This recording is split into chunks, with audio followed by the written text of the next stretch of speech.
દેશનું લોકતંત્ર એટલે કે મહાપર્વ લોકસભા ચૂંટણીનો શંખનાદ થઈ ચૂક્યો છે। ત્યારે સુરત શહેરના અલગ અલગ વિસ્તારોમાંથી જેના દેશની ટીમ દ્વારા જનતાનો આ લોકસભામાં કેવો છે જનતાનો મિજાજ તે જાણવા માટે અલગ અલગ લોકો પાસેથી જાણવાનો પ્રયાસ સતત કરવામાં આવી રહ્યો છે।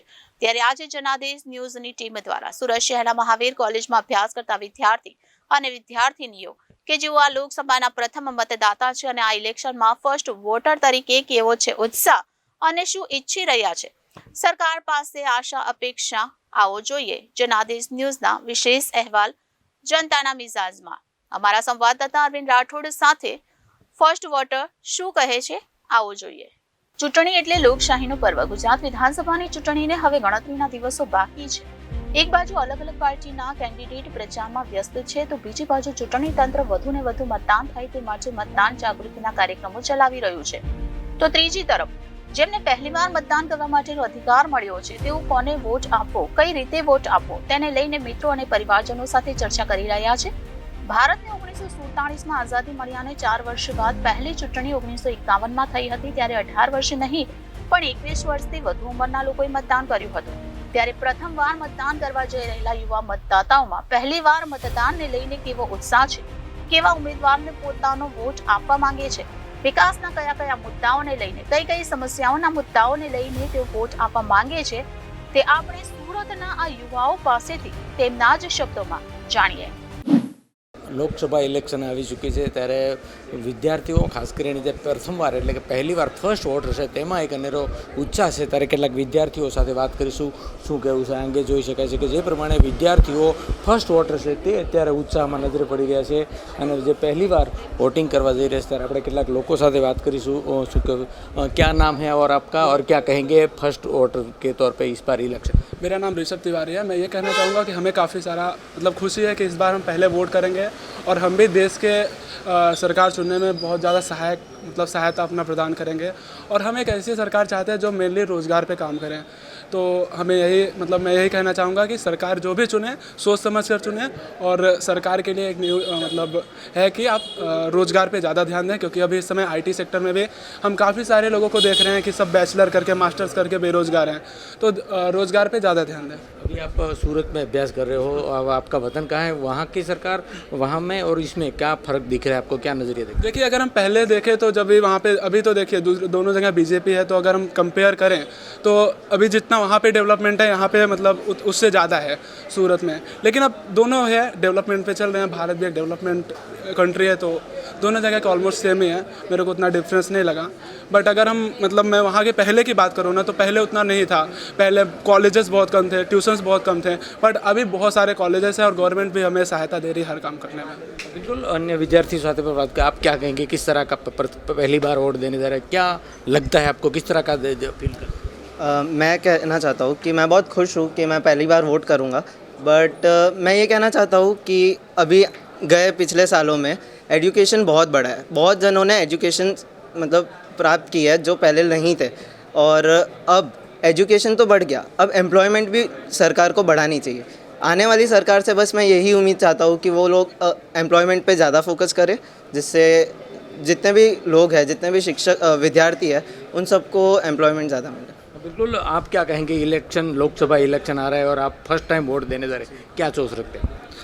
जी मैं फर्स्ट टाइम वोट देने जा रहा हूँ तो मेरे लिए ये काफ़ी बड़ी बात है कि भाई मैं पहली बार वोट करूँगा इतने सालों के बाद। जो सबका भी एक मौका होता है और एक सपना होता है कि हाँ भाई अपने देश की सरकार हम खुद भी चुने।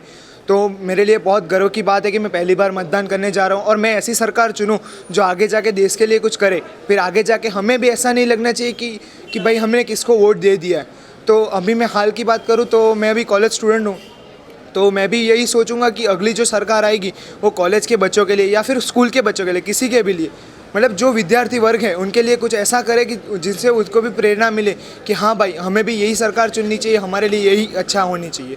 बिल्कुल अपनी साथ विद्यार्थिनी पण छे तेमनी साथे बात करीशुं आप क्या कहेंगे पहली बार वोट देने जा रहे हो और इस बार का इलेक्शन में किस तरह का माहौल दिख रहा है क्या माहौल आपके स्टूडेंटों में हो रहा है। मुझे काफ़ी प्रिविलेज लगता है कि हम ऐसे कंट्री में रहते हैं जहाँ पे हमें वोट हम दे सकते हैं एंड अपनी गवर्नमेंट चूज़ कर सकते हैं, तो which is a very good thing. But जो गवर्नमेंट से एक्सपेक्टेशन एक स्टूडेंट्स की है वो यही है कि एम्प्लॉयमेंट हमारी बढ़े, क्योंकि हमने वो भी देखा है कि एजुकेशन के फील्ड में हम काफ़ी अच्छा कर रहे हैं बट एम्प्लॉयमेंट में थोड़ा वो है। अभी बच्चे जो भी हैं वो ये सोचते हैं कि हम अब्रॉड जाएंगे, हम वहाँ पे जाके पढ़ेंगे, बट हमारा वो एक थॉट प्रोसेस नहीं है कि हम इंडिया में पढ़े। तो आई वांट कि जो इंडिया में एक है एम्प्लॉयमेंट बढ़े, एक आईटी हब बने जहाँ पे बच्चे ये बोले कि हम इंडिया में ही रहेंगे, हम यहीं पे जॉब करेंगे। तो ये एक बदलाव जो आ सकता है एंड स्टूडेंट्स का भी यही एक है। बिल्कुल, स्टूडेंट का भी बदलाव। साहब, आप क्या कहेंगे जिस तरह से आप पहली बार वोट देने जा रही हो और आगे क्या करना है आपको, और भी सभी जो पहली बार वोट देने जा रहे हैं किस तरह का आपको उत्साह है, क्या कहेंगे? हेलो, मेरा नाम कृतिका राजपुरोहित है, मैं भगवान महावीर यूनिवर्सिटी से हूँ। आपने सही कहा कि हम लोग पहली बार वोट देने जाएंगे तो हमारे अंदर एक उत्साह सा है, राइट। पर इस उत्साह के अंदर हमें ये नहीं भूलना चाहिए कि हमें एकदम कैलकुलेटिवली सरकार चुननी चाहिए, क्योंकि सरकार ही है जो हमारे देश को चलाती है। अगर वो डिसीजन ही गलत हो जाता है तो that it doesn't work. And I am very proud कि हमारे इंडिया एक डेमोक्रेटिक कंट्री है where everyone gets the right to vote, right. तो अगर हम पिछले 10 साल देखें जो हमारी सरकार ने किए हैं, मेक इन इंडिया हो गया, अभी का G20 हो गया, पहले इंडिया इतना रिकॉग्नाइजेबल नहीं था, राइट। पर अब इंडिया की पूरी दुनिया में चर्चा हो रही है। तो ये क्यों हो रही है? सरकार की वजह से। तो सरकार चुनना इज़ वेरी इंपॉर्टेंट। जैसे कि एजुकेशन सेक्टर में बात कर लें, मैं कॉलेज स्टूडेंट हूँ। पहले के ज़माने में फ़ीस बहुत ज़्यादा होती थी, right. But now we have the scholarship programs, the subsidies for the children who are from ST and SC।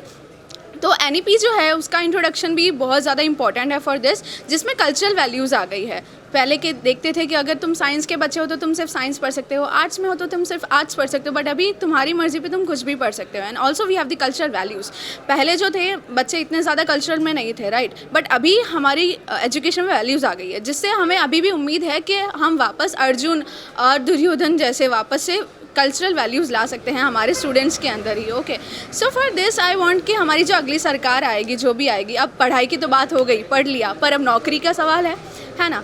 तो unemployment is a very huge problem right now in India. तो आई होप जो भी अगली सरकार आए वो employment ज़्यादा लाए। नो डाउट कि IT हब बन रहा है हमारा इंडिया, बहुत सारी अपॉर्चुनिटीज़ आ रही है उसमें, पर उसी के साथ साथ अगर जॉब सिक्योरिटी भी हो जाए तो बहुत अच्छी बात हो जाएगी। और क्या होना चाहिए एक्चुअल में? एग्जैक्ट बारे में आपने कहा कि जिस तरह से एजुकेशन में इतना है, लेकिन एक्चुअल में क्या होना चाहिए कि सभी युवा युवती खासकर का महिला को होने के नाते क्या कहेंगे? ओके, तो एजुकेशन में आप देखा जाए तो रटन पद्धति ज़्यादा चलती है ना, आंसर्स आर मक्ड अप। तो उससे क्या हो रहा है कि आप सिर्फ सीख रहे हो कि रटा कैसे जाता है, पर आपको वो सब अप्लाई करना नहीं आ रहा है। तो वही अगर हम फॉरेन कंट्रीज़ में देखें तो बच्चे फॉरेन क्यों जा रहे हैं? क्योंकि वहाँ पे एप्लीकेशन सिखा रहे हैं, जो कि हमारे इंडिया में फ़िलहाल के लिए नहीं हो रहा है, कुछ जगह पे हो रहा है। तो आई वांट कि ये वाली चीज़ कम हो जाए, एप्लीकेशन बेस्ड चीज़ें ज़्यादा हो जाए यहाँ पे, ताकि बच्चे ज़्यादा सीख सकें और कम रटा मार सकें।